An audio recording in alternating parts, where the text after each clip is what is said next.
फसल बीज बोने का एक ख़ास समय आता है, उस समय को आप चुका दें, ठीक है, किसी भी वक़्त बीज बो लें, लेकिन फिर वो आमदनी नहीं हो सकती, वो पैदावार नहीं हो सकती जो ठीक समय पर बीज बोए जाने पर हुआ करती है।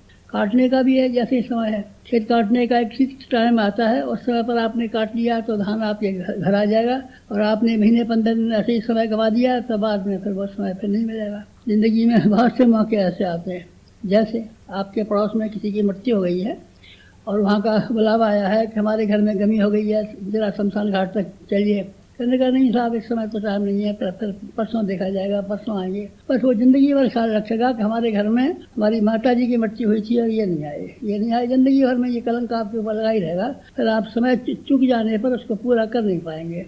किसी के यहाँ ब्याह शादी हो, हमारे यहाँ ब्याह शादी में सब मेहमान आए हैं, आप भी आइए। अरे साहब 15 दिन बाद आएंगे, इस वक्त तो हमें छुट्टी नहीं है, इस वक्त तो हमें काम है। ठीक है, फिर आप ज़िंदगी भर के लिए कहना हो जाएगा कि आप ब्याह के मौके पर नहीं आए थे।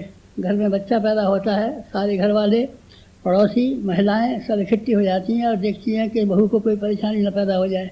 समय पर जब यहाँ पहुँचते हैं तो ठीक है, बच्चा पैदा हो गया, बच्चा होने के बाद में अरे साहब हमने तो खबर तो गई थी पर हम सो गए थे, फिर आ जाए। समय की बड़ी बात है, समय की बड़ी कीमत है।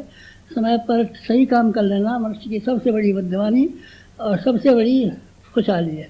आपके लिए भी ये समय ख़ास समय है। समय को अगर आप पहचान लें और उसका ठीक उपयोग कर लें तो आप समझिए आप बड़े भाग्यवान निकले और आपने अपने जीवन को सार्थक कर लिया।